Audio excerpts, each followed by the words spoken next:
Well, it was 20 years ago today that the biggest outbreak of tornadoes that we've ever had in the state occurred, January 21st of 1999. Let's take a look at the radar data. I've loaded data into our VRAD storm analyst, and this is what the radar looked like. Look at all those storms out by themselves out to the west of Little Rock. We stopped this just before 4 o'clock in the afternoon. Some of the storms then down in southwest Arkansas made their way up into Saline County, into Pulaski County, including Little Rock Metro, and then they made their way up to the northeast.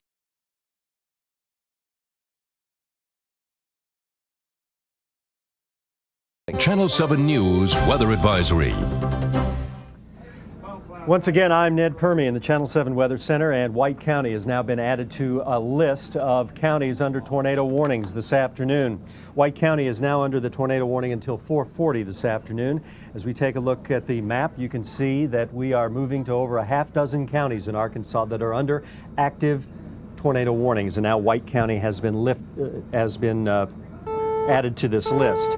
As we take a look at live Doppler 7 radar, this is the storm that is moving out of Faulkner County. Remember that Faulkner County remains until 4:30 under a tornado warning.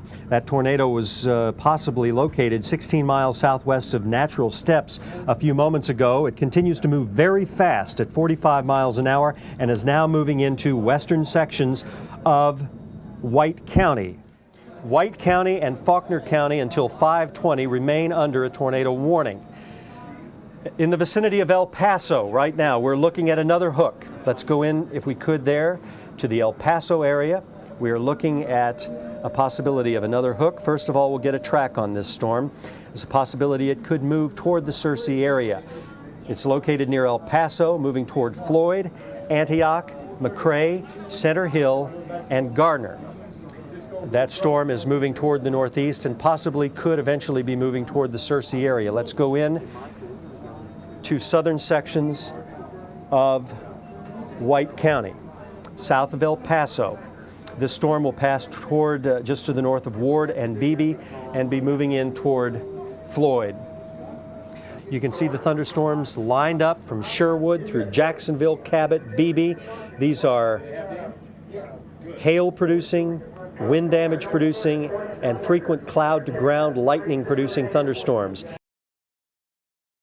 One of the areas we've shown you tonight taking a hit was Beebe, downtown Beebe. Let's hear now from the Beebe police chief what has happened out there. Well, right now all I can tell you is that all the injured that we've recovered so far, they're taking them to the armory, and it's just total chaos. You've got a lot of people out here trying to lend assistance to us. I would ask all the agencies in the surrounding area if they could, come to our assistance. I would appreciate it. I don't have any confirmed on challenges. No, I don't. Of course, I haven't seen no eye contact myself. I was driving around, and it was hailing so bad I couldn't see 3 foot in front of my vehicle. So I really don't know. And so again, the word you'd like to get out to the citizens is what again? Unless they can provide medical assistance, I would appreciate if they would stay home and stay near their residences.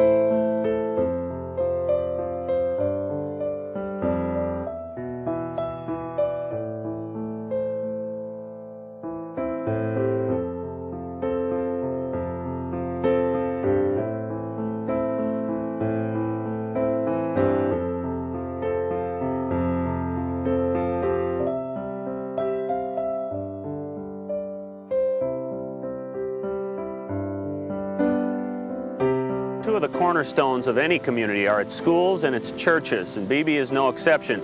And both of those important institutions were suffered greatly in last night's storms. Let's start with the school system. It's probably Beebe's pride and joy. A new auditorium and new junior high school were both set to open this fall. $5 million worth of new facilities, all wiped out in less than 30 seconds. Pieces of the school's red rooftops can be found all over this town.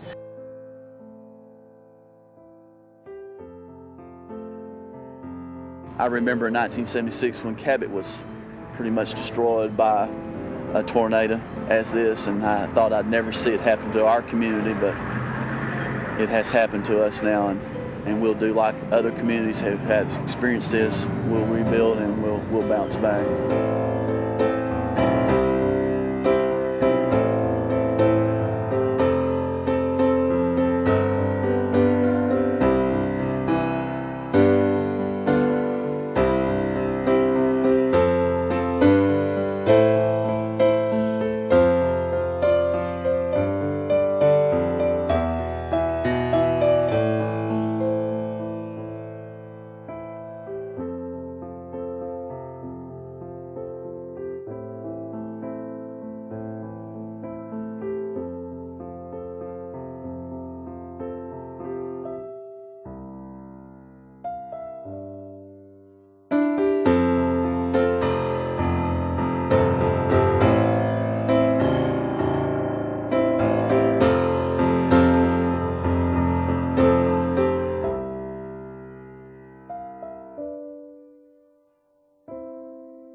A number of Beebe students hit the books today for the first time in weeks. You may remember students in grades 3 through 8 returned to classes last week.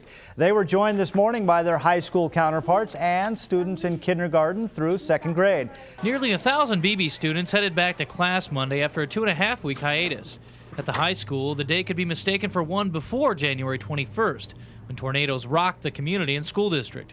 Principal Gary Washington says the transition back has gone even more smoothly than hoped for. It is so much better than what we thought it was going to be that we really hadn't even thought about too many distractions. Students hit the books during classes and packed a lunchroom during the noon hour. They seemed happy to be doing what they're accustomed to this time of year instead of sifting through rubble. They're taking it really well. I mean, the whole attitude, like I say, it's just been really great. But school isn't just about learning. Many miss seeing friends and classmates. My friends and getting to be around everybody, you know, and I was worried about a lot of people because a lot of my friends live right in the damage path, and so I was worried about them, but it's good to see everybody back and in good spirits. It was much the same at the primary school. Students followed the leader back from lunch, and Principal Deanna Shook gave students a wink and a smile as they headed to class. 580 students safely returned from an unexpected break and were able to focus on the task at hand thanks to a dedicated group of teachers and faculty. We're really excited about the kids being back today. The teachers have been up here for 2 weeks working, getting the classrooms ready. We had to do some moving and rearranging, but today was really an exciting day. The kids came out and were happy and had smiling faces on when they got out of the vehicles.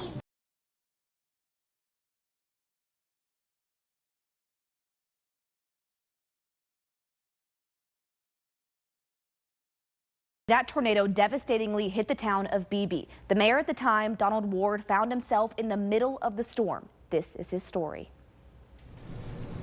This is where our house was. And the tornado came through just like this.